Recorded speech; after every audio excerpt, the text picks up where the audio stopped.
On the night of September 5th, 1997, in a whitewashed room on the second floor of the Missionaries of Charity Mother House in Calcutta, an 87-year-old woman lay dying.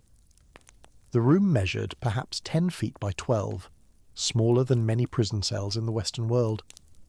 A metal cot with a thin mattress, a wooden crucifix on the wall, a single electric fan that barely stirred the humid September air. Through the open window came the sounds of the city she had made her own, the distant horns of taxis on Lower Circular Road, the bark of street dogs, the call of a muezzin from a mosque 3 blocks away. Somewhere below, in the corridors of the building, nuns in white saris edged with blue moved in quiet urgency, their sandals whispering against the stone floors. Mother Teresa of Calcutta, born Agnes Gonksha Bojakshiu in Skopje, Macedonia, in 1910, was taking her final breaths. Within hours the news would flash around the world. Tributes would pour in from presidents and prime ministers, from the Vatican and the United Nations, from Hollywood celebrities and anonymous donors who had sent checks to her order for decades. Pope John Paul II would call her a symbol of the Good Samaritan. Princess Diana, killed in Paris just 6 days earlier, would be momentarily overshadowed by this second death of an icon. Newspapers would run photographs of the nun's weathered face, those famous deep-set eyes, that slight figure bent over the dying in the streets of Calcutta. The narrative was already written, had been written for 30 years. Here was a living saint, the most recognisable religious figure of the 20th century, a woman who had devoted her life to the poorest of the poor, who had refused all comfort for herself, who had received the Nobel Peace Prize and dined with royalty, and never wavered in her absolute faith in God. It was a beautiful story. It was also, in ways that would not become clear for another decade, profoundly incomplete. 3 years after her death, the Vatican began the formal process of canonization. This required, by canon law, the appointment of a postulator, an official advocate who would gather evidence of the candidate's heroic virtue, and the compilation of what the Church calls a positio, a massive dossier of testimony, documents, and analysis. The postulator assigned to Mother Teresa's cause was a Canadian priest named Brian Kolodiechuk, a member of her own order who had known her personally for the last 2 decades of her life. Father Kolodiechuk began collecting everything: interview transcripts, medical records, photographs, organisational documents, and he began collecting letters. The Missionaries of Charity had preserved correspondence spanning nearly 6 decades. There were letters to Vatican officials, to bishops, to benefactors. There were letters to other religious superiors, to government ministers in India, to journalists and filmmakers. There were letters to family members in Albania, written in a language she had not spoken since childhood. And then there were other letters, private spiritual correspondence between Mother Teresa and a small circle of confessors and spiritual directors, most notably a Jesuit priest named Joseph Neuner and the Archbishop of Calcutta, Ferdinand Perrier. When Father Kolodiechuk began reading these letters, he found himself confronting a woman he did not recognise. The letters dated back to 1946, when Agnes Bojakshiu was still a Loreto nun teaching geography at a convent school in Calcutta. They continued through the founding of the Missionaries of Charity in 1950, through the opening of the first hospice for the dying, through the expansion of her order across continents, through her reception of the Nobel Prize in 1979, through her meetings with popes and presidents. The final letters were written just months before her death. Together, they spanned 50 years, and in nearly all of them, spanning nearly all of those 50 years, the most famous religious figure in the modern world confessed that she could not feel God's presence, that she experienced her interior spiritual life as emptiness, darkness, loneliness, and pain, that she went through the motions of prayer and received nothing in return, that the heaven she preached about felt like a concept she could not genuinely access, that she sometimes doubted whether God existed at all. "Where is my faith?" she wrote in 1959. "Even deep down, right in, there is nothing but emptiness and darkness. My God, how painful is this unknown pain! It pains without ceasing. I have no faith. I dare not utter the words and thoughts that crowd in my heart and make me suffer untold agony. So many unanswered questions live within me.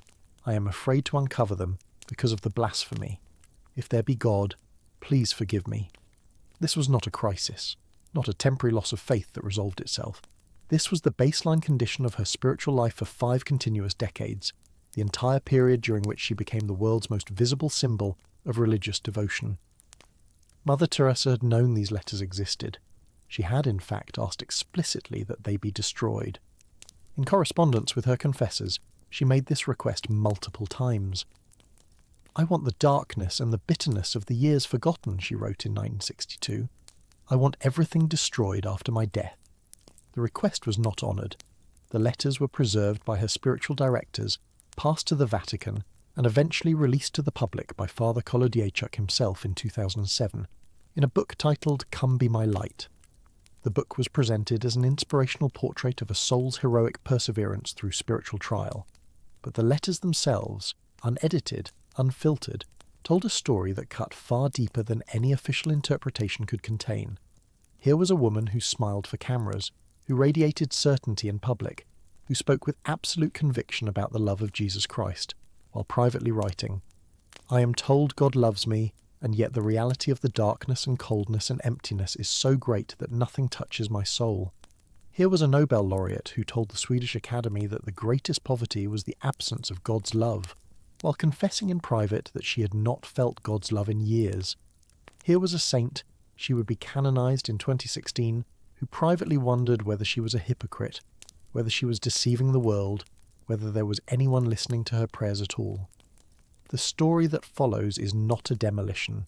It is not an attempt to tear down a religious icon or to reduce a complex human being to her contradictions.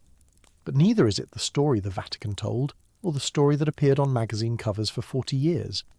It is the story that emerges when you read the suppressed letters themselves, when you sit with them, when you let them accumulate across decades, and allow them to complicate everything you thought you knew about faith, about doubt, about the masks we wear, and about the woman who became the most visible face of God in the 20th century while spending most of her life unable to feel his presence at all. To understand these letters, to understand what they meant and what they cost, you must first understand the young woman who wrote them. You must go back to a mountain village in the Balkans in 1910, to a childhood steeped in a kind of Catholicism that has largely vanished from the modern world. Skopje in the early 20th century was a provincial outpost of the crumbling Ottoman Empire, a city of minarets and church bells, of cobblestone streets winding up hillsides, of merchants selling carpets and copper pots in covered bazaars. The Bojaksiu family lived in a modest house in the Catholic Albanian quarter, a tight-knit community of perhaps a few hundred families surrounded by a Muslim majority. Agnes was the youngest of 3 children. Her father Nicola was a prosperous merchant and a fervent Albanian nationalist. Her mother Drana was a woman of deep, unquestioning faith. The Catholicism of Drana Bojaksiu was not the intellectualized religion of Western European theologians. It was physical, immediate, woven into the rhythms of daily life. She prayed the rosary every evening with her children. She fasted on prescribed days with genuine hunger. She made pilgrimages to the shrine of Our Lady of Letnes, high in the mountains of Kosovo, where peasants had venerated the Virgin Mary for centuries. She taught her children that God was not an abstraction, but a presence, someone who heard every prayer, who saw every sacrifice, who would reward the faithful with the direct experience of his love. This was a Catholicism of certainty. There was no anxiety about whether God existed. The question would have seemed absurd. God was as real as the bread on the table, as present as the crucifix on the wall. Faith was not a leap across an abyss of doubt, but a simple acceptance of what was manifestly true. And the reward for faith, the thing the faithful could expect, was consolation. The saints spoke of raptures, of ecstasies, of feeling God's love so intensely that it overwhelmed the senses. The spiritual literature that Drana Bojaksiu read and shared with her children, the writings of Saint Thérèse of Lisieux, the accounts of Marian apparitions presented the interior religious life as a relationship characterized by warmth, by communication, by the tangible experience of divine presence. Agnes absorbed this understanding completely. She was a devout child, unusually so, participating in church activities with an intensity that struck even the priests as remarkable. By her teenage years, she was active in a sodality for young women, teaching catechism classes, organizing prayer groups. She was also fascinated by stories of missionaries, particularly the Yugoslav Jesuits who had gone to Bengal in India, sending back letters about their work among the poor. These letters were read aloud at parish meetings, and the young Agnes Bojaxiou listened with rapt attention. At 18, she made a decision that would define her life. She applied to join the Sisters of Loreto, an Irish teaching order with missions in India. To do so, she would have to leave her family, her mother, her sister Aga, her brother Lazar, with the understanding that she might never see them again. In the era before commercial aviation, a young woman from the Balkans who entered a convent in India was essentially disappearing from her former life forever. Her mother supported the decision, but not without cost. "Put your hand in his hand," Drainer told her daughter at the Skopje train station, on the day Agnes left for Ireland, "and walk all alone with him. Walk ahead, because if you look back, you will go back." Agnes never saw her mother or sister again. They survived the Second World War, but became trapped behind the borders of communist Albania, which sealed itself from the outside world with brutal efficiency. Agnes's letters to them were intercepted or went unanswered. She would eventually learn of her mother's death through a third party, years after the fact. But all of that lay in the unimaginable future. In 1928, the 18-year-old novice was simply stepping onto a train, then a ship, travelling first to Dublin for initial training, then onward around the Cape of Good Hope to Calcutta. She took her first vows in 1931 and her final vows in 1937, adopting the name Teresa after Thérèse of Lisieux, the French Carmelite nun known as the Little Flower, who had written of serving God through small acts of love. For nearly 2 decades, Sister Teresa taught at a Loreto convent school in a comfortable enclave of Calcutta called Entally. The school served primarily the daughters of Bengali middle-class families. Sister Teresa learned Bengali. She was by all accounts an effective teacher, eventually becoming headmistress. She was known for her energy, her organisational ability, her cheerful disposition. She lived behind convent walls, in relative comfort, insulated from the vast poverty that surrounded the city on all sides. Then, in 1946, something happened. The exact nature of this event remains disputed by theologians, biographers, and Mother Teresa herself. What is clear is that on September 10th, 1946, while travelling by train from Calcutta to Darjeeling for her annual retreat, Sister Teresa experienced what she would later describe as a call within a call, a communication from Jesus Christ himself, instructing her to leave the Loreto convent and work directly among the poorest of the poor. The letters she wrote in the month that followed, to her confessors, to Archbishop Perrier, describe this experience in extraordinary terms. She reported hearing Christ's voice repeatedly and insistently, telling her to found a new religious community devoted to the dying, the destitute, the forgotten. She reported visions, Christ on the cross surrounded by throngs of suffering poor asking her, "Will you refuse?" She described an overwhelming sense of divine presence, of being chosen for a specific mission, of being flooded with certainty and love. The voice kept pleading, she wrote to Archbishop Perrier, "Come, come, carry me into the holes of the poor, come, be my light. Jesus wants me to be a free nun, covered with the poverty of the cross. Today I learned a good lesson, the poverty of the cross and its importance." This was the formative mystical experience of Mother Teresa's religious life, an extended period of what Catholics call extraordinary graces, during which she felt in direct communication with the divine. It was overwhelming, unmistakable, transformative. It gave her the courage to petition Rome for permission to leave her order, to abandon the security of the Loreto convent, to walk alone into the slums of Calcutta with no money, no organisation, no support beyond what she could beg. Permission was granted in 1948. Sister Teresa exchanged her Loreto habit for a simple white sari with blue borders, the dress of the poorest Indian women, and walked out of the convent into the streets of a city that was still recovering from the catastrophic Bengal famine of 1943 and the sectarian violence of partition. What she found there was a landscape of suffering that would have broken most human beings. Calcutta in 1948 was one of the most desperate cities on earth. The population had swelled beyond all capacity as refugees from East Pakistan flooded across the border. Families lived on the streets, in drainage pipes, under bridges. The destitute died where they fell, in gutters, on train platforms, on the steps of hospitals that refused to admit them. The bodies of the dead were sometimes left for days before municipal workers collected them. The smell of human waste and decomposition hung in the air of the poorest neighbourhoods, inescapable in the tropical heat. Into this landscape walked a small Albanian woman in a sari, with no medical training and no institutional support, carrying only a conviction that Christ had called her to serve the poorest of the poor. She began by gathering dying people from the streets, people who had been refused admission to hospitals, who had been left to expire in the open air, and bringing them to a space she eventually secured in an old pilgrims' hostel attached to a temple dedicated to the goddess Kali. This was Kalighat, the first home for the dying, which she called Nirmal Hriday, place of the pure heart. The dying were given clean beds, their wounds were washed, their foreheads were bathed with cool water, they were given food and water and medicine when medicine could help. Most importantly, they were given human attention, someone to hold their hands, to speak softly to them, to be present at the moment of death. A beautiful death, Mother Teresa would later say, is for people who lived like animals to die like angels, loved and wanted.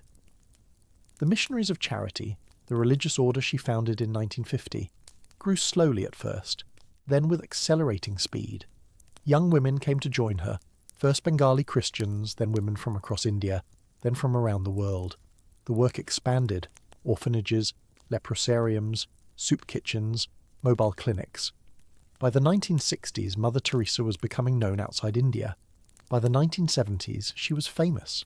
And somewhere in those early years, in the late 1940s or early 1950s, the letters not entirely precise.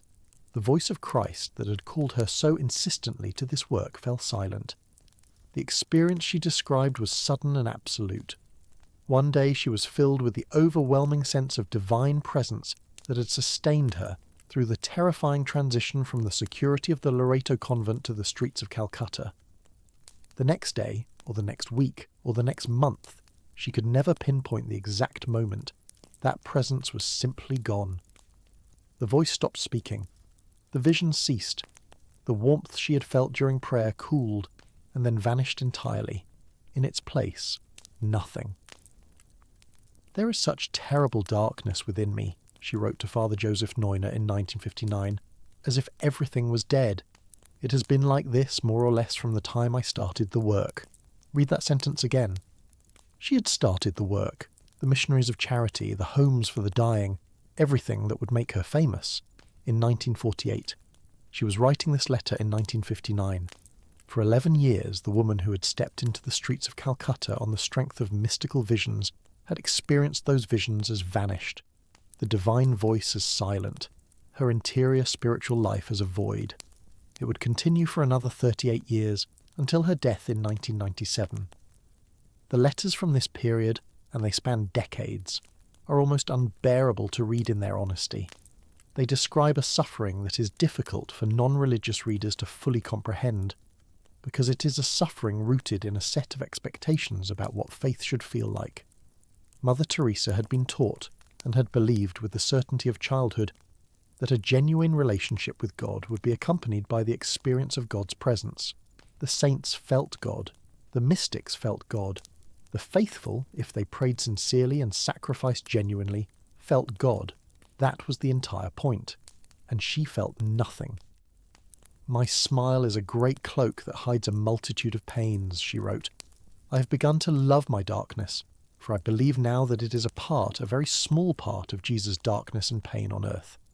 Today really I felt a deep longing for God, and yet, in the depths of my heart, a terrible longing for God, and repelling emptiness." The language in the letters oscillates between attempts at theological interpretation and raw expressions of anguish. Sometimes she tried to frame her experience in terms familiar from the Catholic mystical tradition. The dark night of the soul, described by St. John of the Cross, a purgative stage in the spiritual life through which advanced souls must pass to achieve union with God. Her confessors encouraged this interpretation. Father Neuner, in particular, became convinced that Mother Teresa's darkness was a mystical gift, a sharing in the suffering of Christ, a form of identification with the spiritual poverty of the people she served. But when Mother Teresa wrote privately, without the filter of theological interpretation, the rawness was unmistakable. "In my soul I feel just that terrible pain of loss, of God not wanting me, of God not being God, of God not really existing," she wrote in one letter.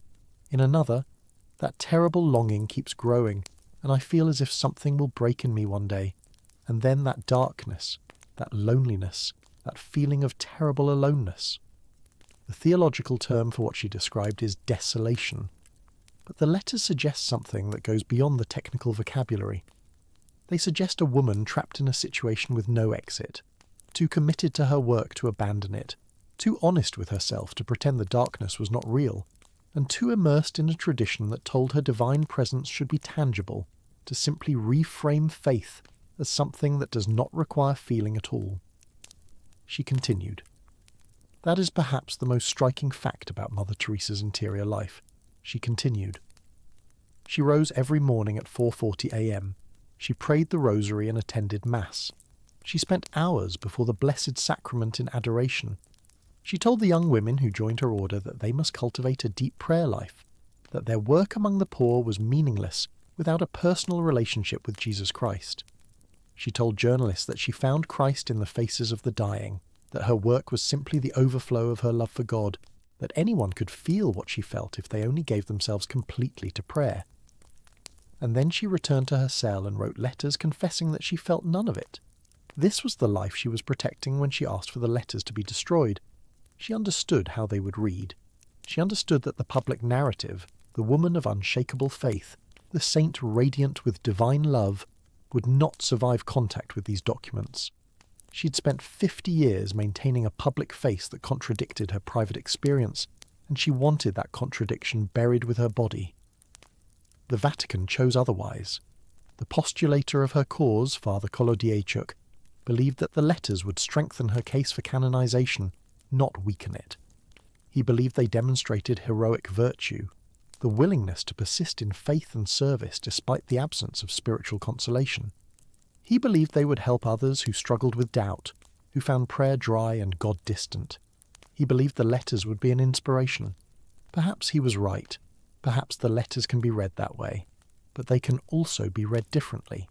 They can be read as the confession of a woman trapped between competing imperatives, her genuine desire to believe, her deep experience of absence, and her institutional role as the world's most prominent symbol of faithful certainty.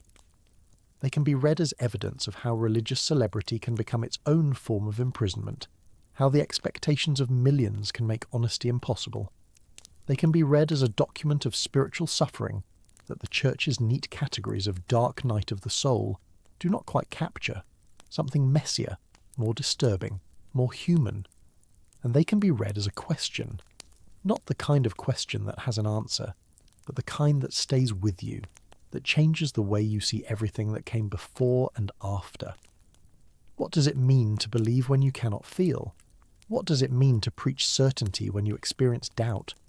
What happens to a human soul when it lives for 50 years behind a mask? The letters Mother Teresa asked be destroyed do not answer these questions, but they force us to ask them. They force us to look at the smiling face on the magazine covers, the Nobel acceptance speech, the embrace of the dying in the streets of Calcutta, and to wonder what was happening behind those eyes. This is the story of that hidden struggle. It begins in the poverty of Calcutta and ends in the poverty of the soul. It is not the story the Church told, or the story the newspapers printed, or the story Mother Teresa herself wanted to leave behind. But it is, in its own way, a story about the most profound questions human beings can ask. About faith, about doubt, about the masks we wear, and about what happens when we finally see the face beneath. The letters begin in 1957, though the spiritual crisis they describe had already been unfolding for nearly a decade. By the time Mother Teresa first committed her anguish to paper in terms stark enough to survive, she had already spent years navigating what she would come to call the darkness. The earliest correspondence that Father Kolodiechuk would later compile into Come Be My Light reveals a woman already deep into her wilderness, already searching for language adequate to describe an experience that seemed to defy description. She wrote to Archbishop Ferdinand Perrier, the man who had overseen her transition from Loreto Nun to founder of the Missionaries of Charity, and her words carry the weight of confession long delayed. "There is such terrible darkness within me," she wrote, "as if everything was dead. It has been like this more or less from the time I started the work." That qualifier, more or less, does considerable work in the sentence. It suggests uncertainty about origins, about when exactly the light went out, about whether there was ever a clear before and after. It suggests that even she could not pinpoint the moment when her interior life shifted from presence to absence, from warmth to cold. The timing she describes is significant. From the time I started the work places the onset of her spiritual emptiness at precisely the moment when her public mission began. When she stepped out of the relative anonymity of the Loreto convent and into the streets of Calcutta, when she began the labour that would eventually make her the most recognised religious figure on earth. The correlation is impossible to ignore. As her external life expanded into increasing visibility and influence, her internal life contracted into silence and shadow. As she became more and more the embodiment of radiant faith for the watching world, she experienced less and less of whatever had made that faith feel real. Archbishop Perrier was her first confidant in this matter, though his responses suggest a man somewhat out of his depth. He was a practical administrator, skilled at navigating the politics of the institutional church, adept at securing permissions and managing organisational growth. He had championed Teresa's vision when others in the hierarchy remained sceptical. He had helped her establish the Missionaries of Charity as a recognised religious congregation. But the pastoral care of a soul in extremis was another matter entirely. His letters back to her during these early years tend toward reassurance and deflection, telling her that what she experienced was common among the saints, that it would pass, that she should not dwell on her feelings but focus on her service. He meant well. He simply did not grasp the magnitude of what she was describing. The letters that followed over the next several years reveal Teresa's growing desperation for understanding. She wrote to spiritual directors, men assigned to guide her interior life, with increasing frankness about the scope of her crisis. She described the absence not merely as an emotional state, but as something closer to a metaphysical condition, a fundamental rupture in the fabric of her experience reality. The God who had spoken to her so clearly in 1946 and 1947, who had given her the vision that launched her mission, who had been present to her as a voice, a warmth, a light, that God had vanished without explanation. In his place she found only what she called the terrible darkness, the torture of a loneliness, the untold darkness. She struggled to make her confessors understand that this was not ordinary dryness, not the routine fluctuation of devotional feelings that every person of faith experiences. "I am told God lives in me," she wrote, "and yet the reality of darkness and coldness and emptiness is so great that nothing touches my soul." The structure of that sentence reveals everything. She is told something. She experiences something entirely different. The teaching of her tradition contradicts the testimony of her own consciousness. She knows what she's supposed to believe, that God dwells within the baptized soul, that the divine presence is always available to those who seek it. And yet her actual experience offers no confirmation of these propositions. The gap between doctrine and lived reality had become unbridgeable. Father Joseph Neuner entered her life in 1961, and his influence would prove more significant than that of any other spiritual advisor.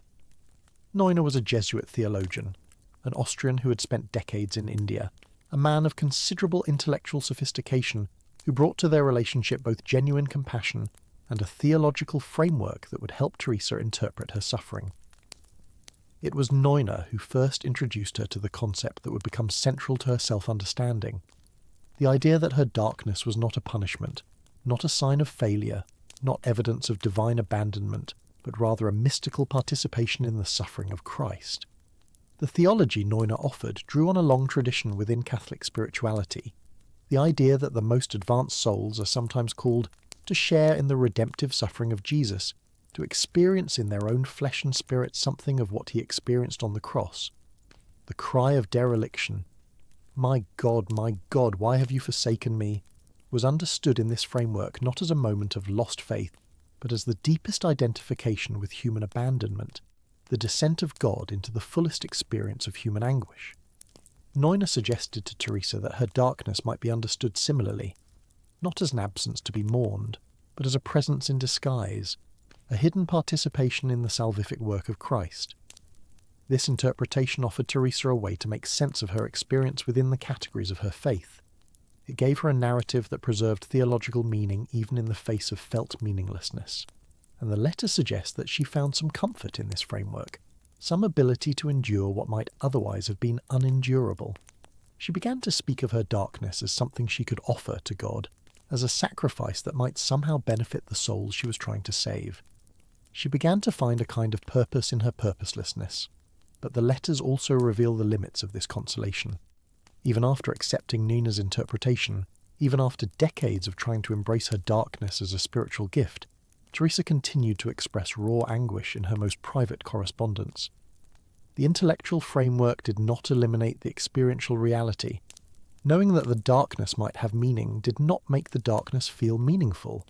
She could tell herself that she was participating in Christ's suffering, but she could not make herself feel that Christ was present. The theology offered interpretation but not transformation. The night remained dark. One of the most revealing aspects of the correspondence is its cyclical quality. Over the 50 years documented in these letters, Teresa returned again and again to the same themes, the same descriptions, the same cries of anguish. There is no clear progression from darkness toward light, no gradual brightening, no sense of spiritual development moving toward resolution. The letters from the 1990s sound remarkably similar to the letters from the 1950s. The same words recur: darkness, emptiness, loneliness, torture. The same questions persist. Where is God? Why this silence? How can this be? The repetition itself becomes a kind of testimony, evidence of a condition that did not evolve or resolve but simply continued, decade after decade, until death. This cyclical quality poses interpretive challenges for those who would fit Teresa's experience into traditional mystical categories. The dark night of the soul, as described by John of the Cross, is typically understood as a stage in spiritual development, a purgation that leads eventually to union, a temporary descent that makes possible a higher ascent.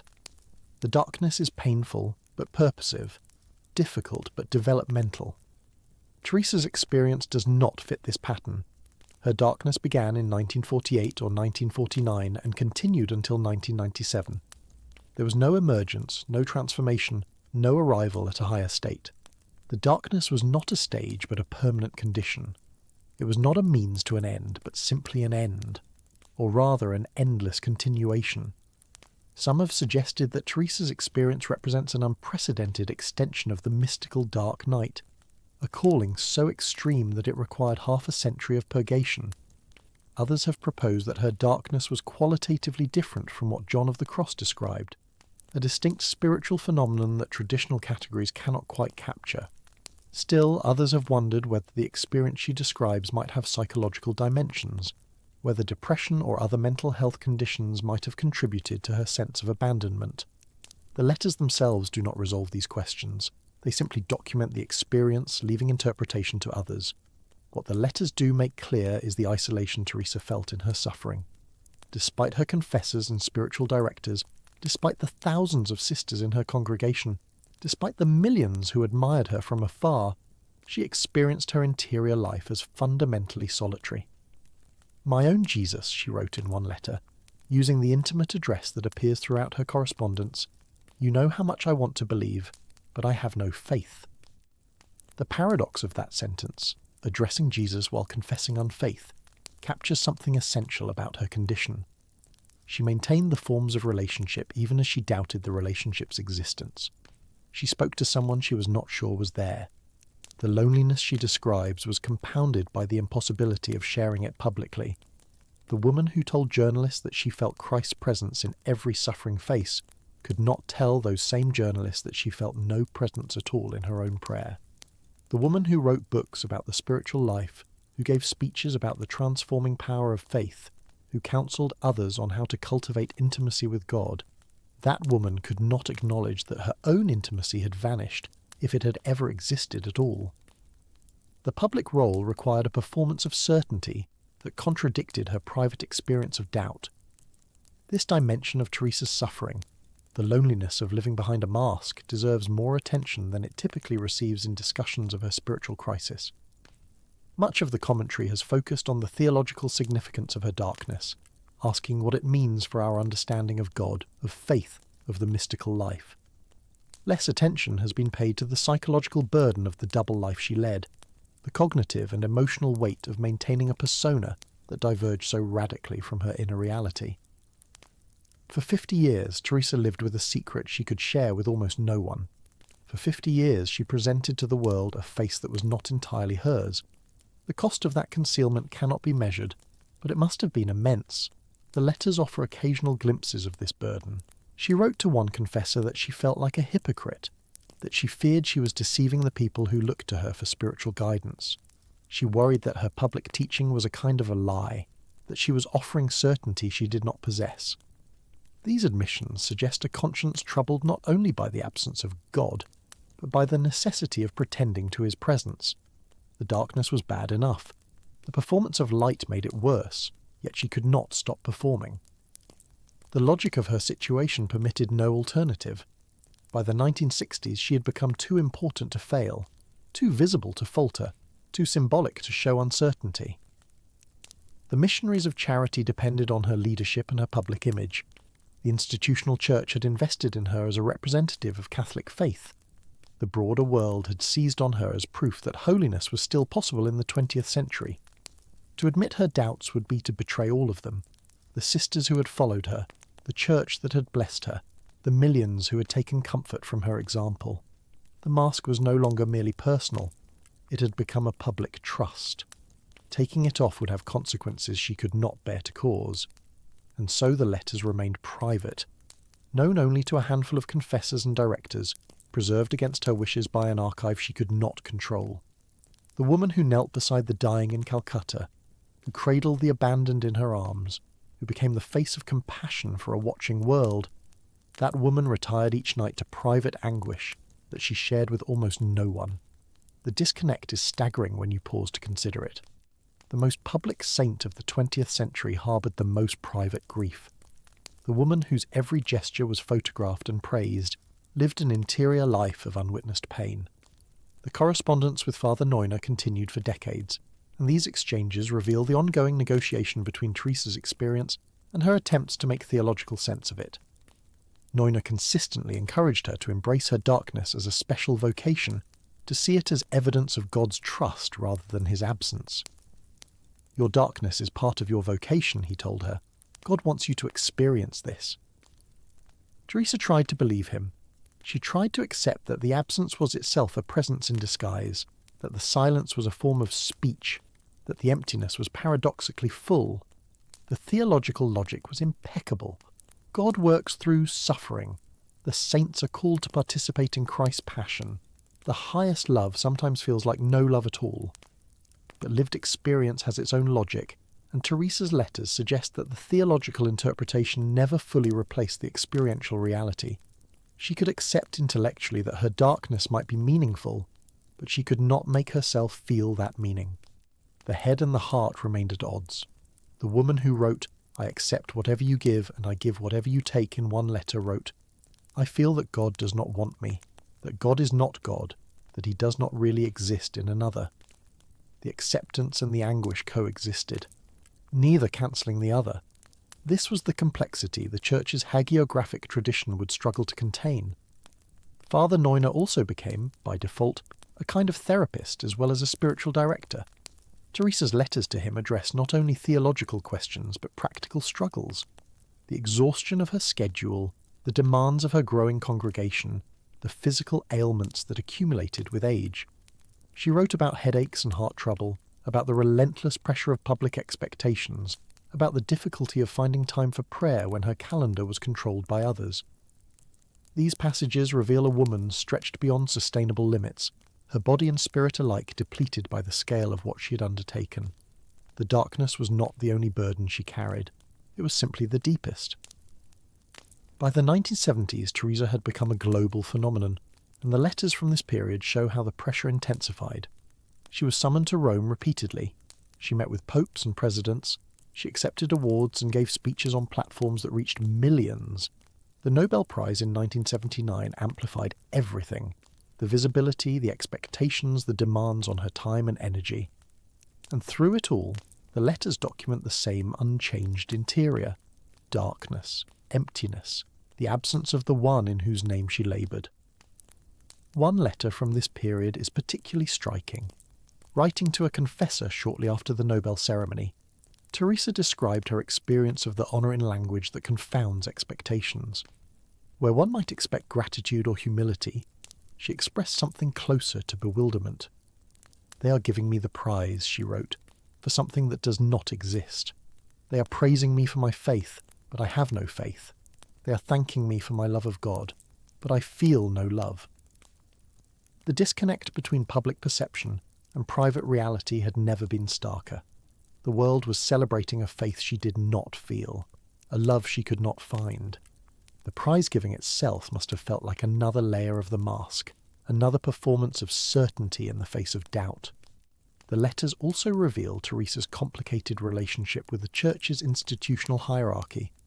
She remained throughout her life a devoted daughter of Rome, obedient to ecclesiastical authority, respectful of the structures that governed religious life.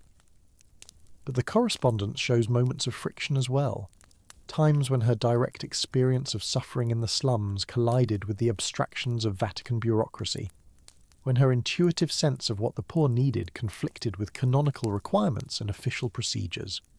She navigated these tensions with characteristic determination, pushing forward with her work while maintaining the appearance of institutional harmony. Yet another mask, perhaps, yet another gap between inner conviction and outer compliance. As the decades passed and her health declined, the letters took on a quality of weary endurance. She wrote less frequently, and what she wrote was often shorter, less elaborate in its theological wrestling. The anguish remained, but the energy for articulating it diminished. She had been living with the darkness for so long that it no longer required extensive description. It was simply there, the background condition of her existence, as familiar as the Bengali streets she walked and the faces of the dying she served. In one of her final letters, written just months before her death in 1997, Teresa offered a summation of sorts, not an answer to the questions that had haunted her, but an acknowledgement that the questions would remain unanswered to the end. "If I ever become a saint," she wrote, with characteristic deflection of the possibility, "I will surely be one of darkness.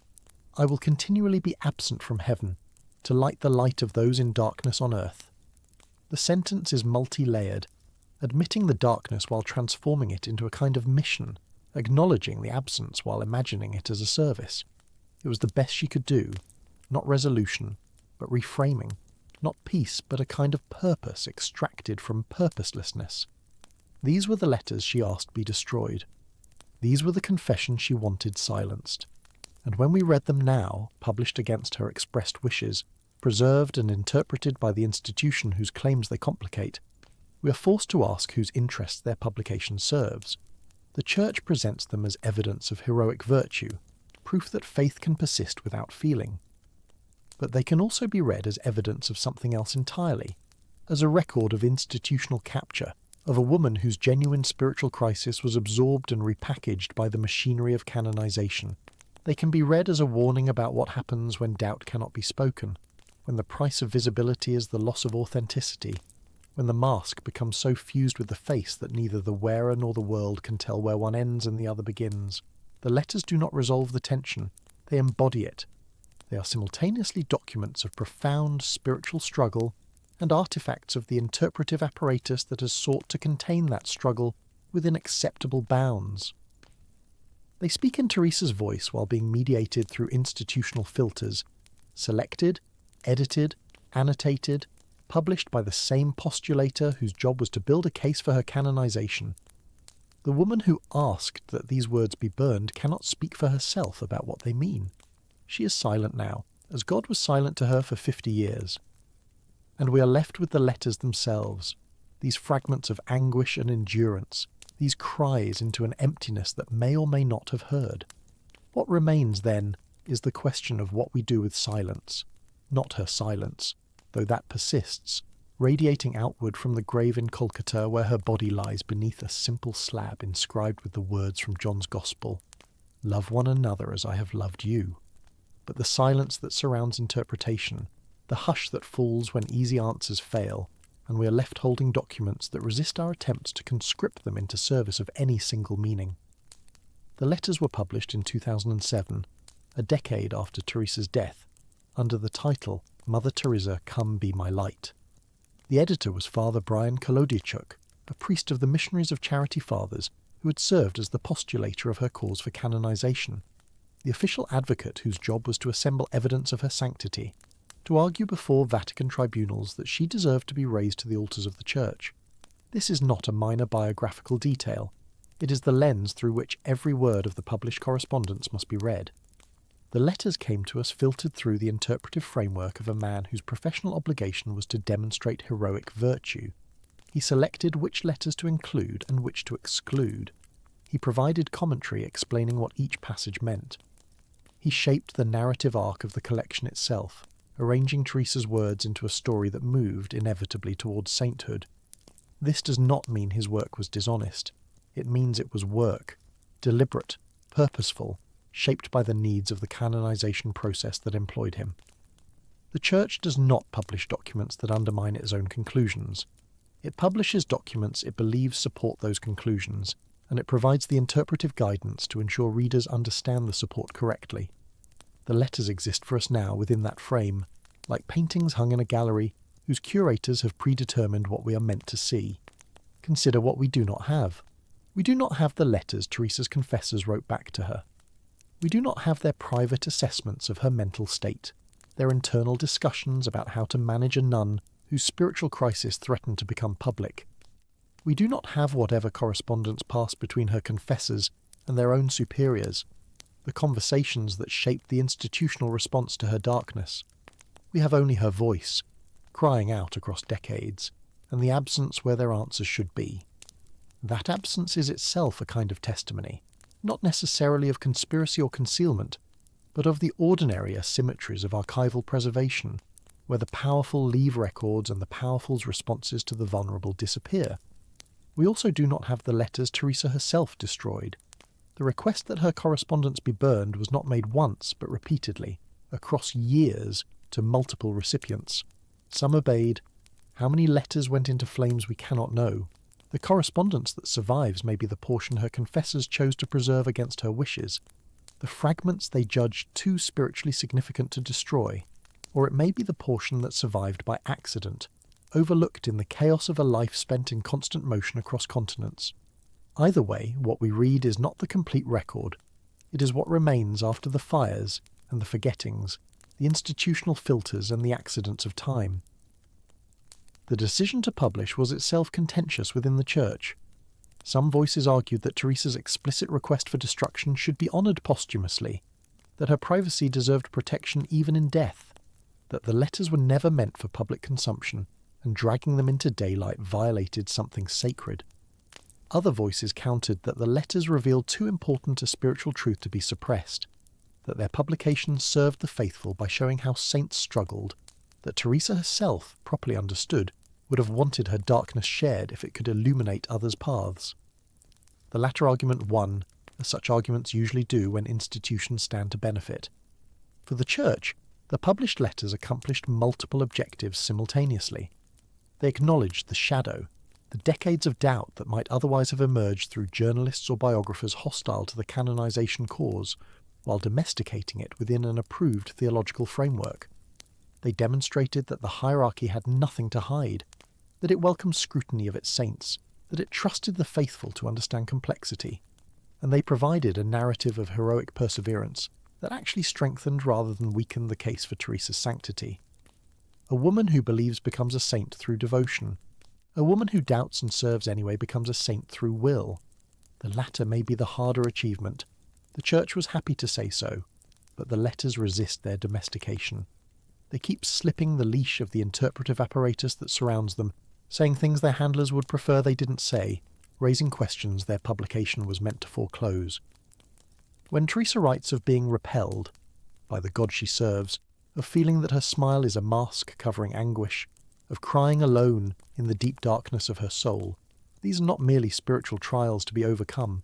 They are descriptions of subjective experience that match clinical accounts of depression, dissociation, and profound psychological distress. The language of the dark night, however venerable, does not automatically exempt itself from other modes of analysis. A woman who writes for 50 years about emptiness, silence, rejection, and the sensation of wearing a false face may be undergoing spiritual purification. She may also be suffering from untreated mental illness. She may be both.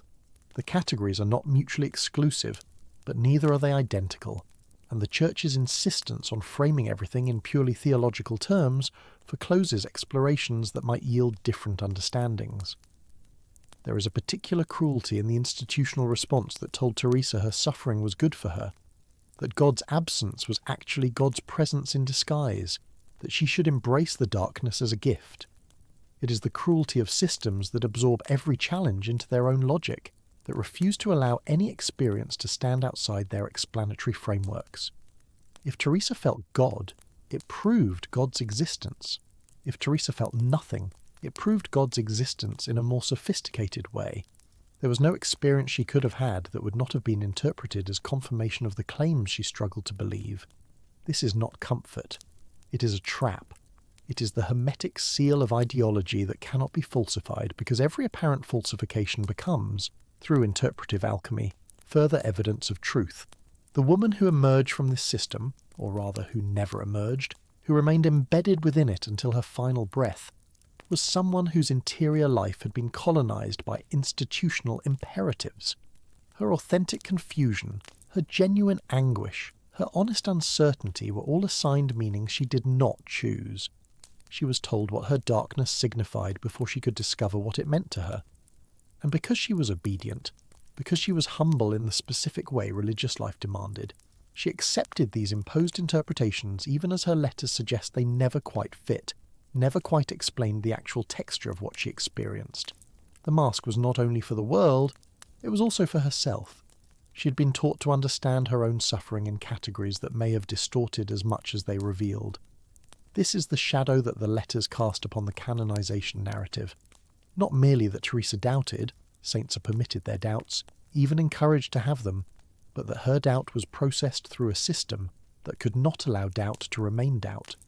It had to be transformed, transmuted, turned into evidence for the prosecution it seemed to undermine. The letters document this transmutation in real time.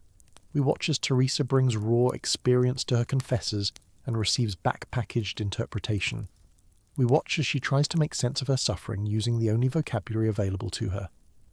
We watch as she fails, again and again, to feel what the vocabulary promises she should feel, and then blames herself for the failure rather than questioning the vocabulary.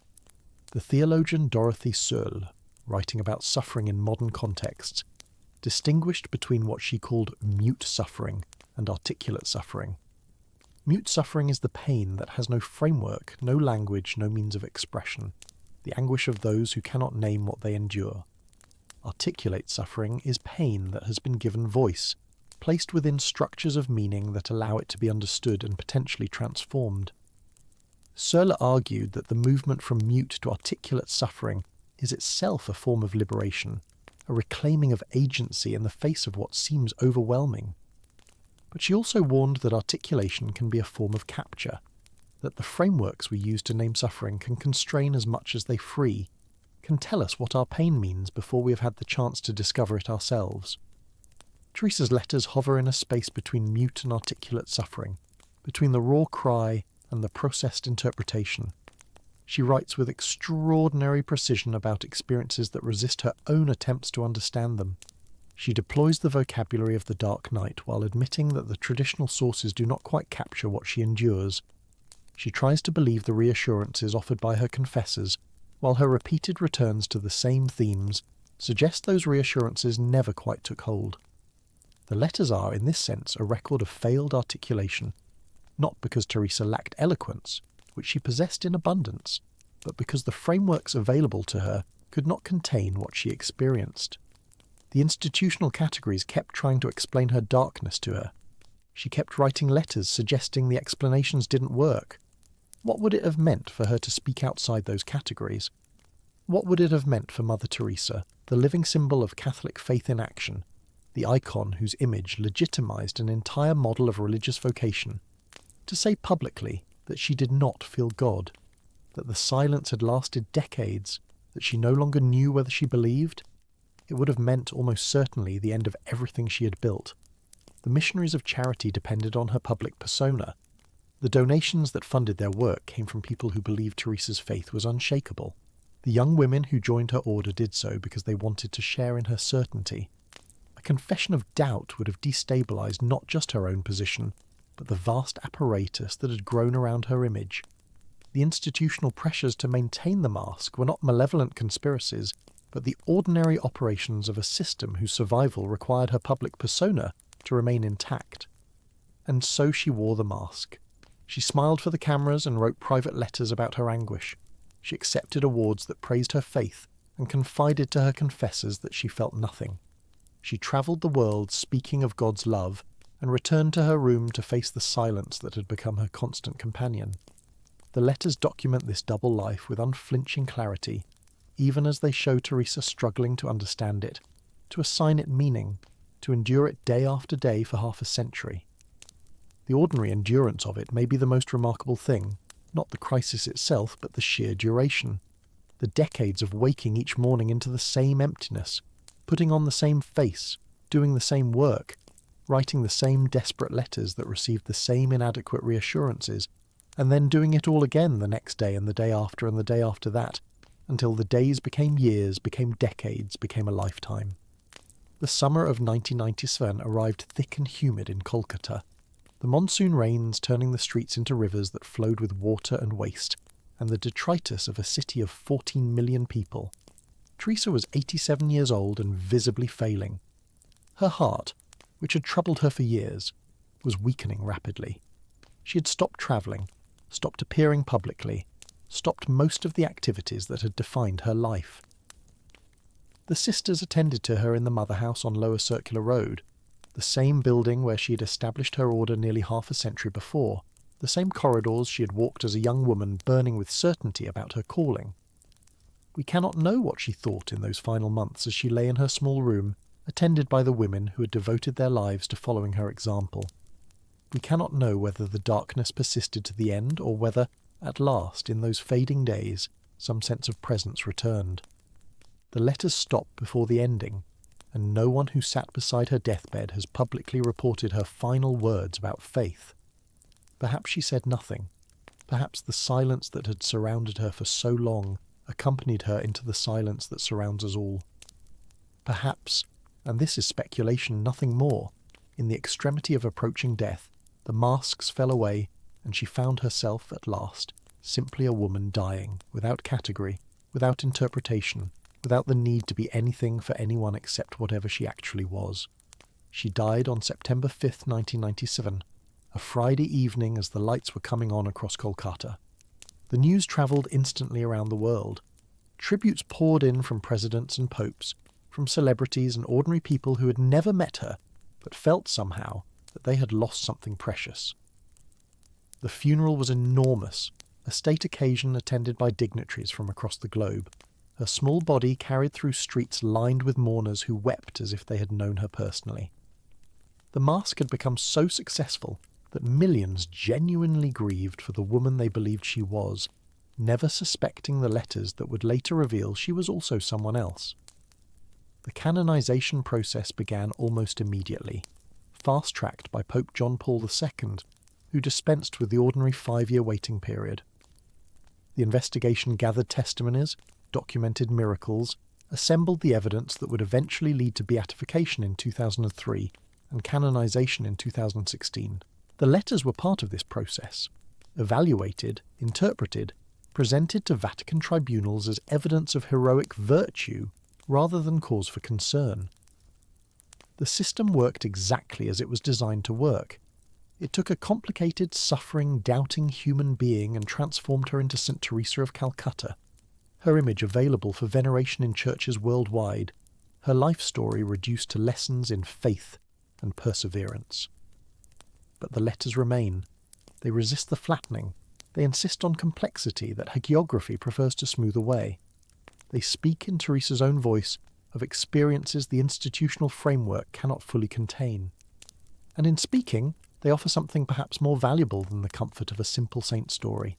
They offer the consolation of companionship in darkness, the knowledge that doubt does not disqualify us from meaningful action, that service can persist when faith falters, that the mask may be necessary even as it costs us something essential to wear. The light falls differently in Kolkata now than it did when Teresa walked these streets. The city has changed, its towers rising higher, its traffic choking streets she knew as lanes, its population swelling beyond what anyone in 1948 could have imagined. The missionaries of charity still operate from their mother house, still tend to the dying, still gather the abandoned, still wear the blue-bordered white saris that Teresa chose in that first year of the new congregation. The sisters pray before a portrait of their foundress, now officially a saint, her face serene in oils that capture nothing of the anguish her letters reveal. They probably do not read the letters. They probably do not know or do not fully understand the darkness their foundress carried. They have the hagiography, the simplified story, the icon. They have what the institution provides, and somewhere in archives, in Rome, in Kolkata, in the scattered repositories of her extensive correspondence, the letters wait. They wait for scholars who will find new questions in their pages, for believers who will discover comfort in her struggle, for skeptics who will see in them confirmation of their doubts. They wait for the honest and the exploitative, the reverent and the irreverent, the curious and the committed. They wait as all archives wait, holding their meanings loosely, offering themselves to each new reader who comes seeking something they may or may not contain. The silence persists. Not Teresa's silence. She spoke, she wrote, she cried out across decades to a God who did not answer. The silence that remains is the silence that surrounds all attempts at understanding, the hush that falls when we reach the limits of what can be known about another person's interior life. We have her words, but we do not have her. We have the traces she left, but the woman who left them is gone, taking with her the final truth of what she experienced and what it meant. The letter's not a window into her soul, but a mirror reflecting our own assumptions back at us. What we see in them says as much about us as it does about her. Perhaps that is enough. Perhaps the letters serve their deepest purpose not by resolving questions, but by insisting that the questions remain open. A simple saint who never doubted would be easy to admire and easy to dismiss. A complicated woman who spent 50 years in darkness, serving others while her own heart remained empty, asking for her confessions to be destroyed, wearing a mask that became indistinguishable from her face. Such a woman challenges us in ways the hagiography cannot. She forces us to ask what faith means when it is not felt, what service means when it brings no consolation, what authenticity means when survival requires performance. She denies us the comfort of resolution, leaving us instead with the harder gift of honest uncertainty. The letters she asked to be burned now burn with their own light, the cold light of documents that survive their author's wishes, the light of evidence pressed into service of arguments she might not have endorsed, the light of a human life refusing to be simplified into symbol. They are not sacred texts, whatever the church may claim for them. They are letters, written by a woman in pain, reaching for connection across the silence that separated her from everything she believed. Their truth is not the truth of doctrine, but the truth of testimony, not the truth of answers, but the truth of questions that would not be silenced, even when silence was all she received in reply. She wanted them destroyed. They were not destroyed. They are here now, in the world, doing whatever work documents do when they escape their author's intentions, and we who read them are implicated in that escape, complicit in the violation of a dead woman's wishes, participants in the institutional appropriation of her private anguish. There is no innocent way to engage with these letters. There is only the recognition that engagement comes at a cost, that knowledge extracted against the will of the known carries with it an obligation to use that knowledge honestly, to resist the simplifications that obscure as much as they reveal. The evening comes on in Kolkata. The light shifts from gold to amber to the deep purple of subtropical dusk. Somewhere in the mother house, a bell calls the sisters to prayer. They gather as they have gathered for decades, as Teresa gathered them when she was alive, as her memory gathers them still. They pray to a God whose silence Teresa knew more intimately than any of them may ever understand. They serve an institution that transformed her anguish into evidence of heroic virtue, her doubt into proof of faith, her request for destruction into occasion for publication. They wear the mask she designed for them, the habit, the work, the visible devotion that obscures whatever darkness any of them may privately carry. And the letters wait in their archives, carrying their burden of complexity, resisting their domestication, speaking still in a voice that will not be silenced even by the silence that surrounded it for 50 years. A voice asking questions that admit no easy answers. A voice crying into emptiness, not knowing whether emptiness heard.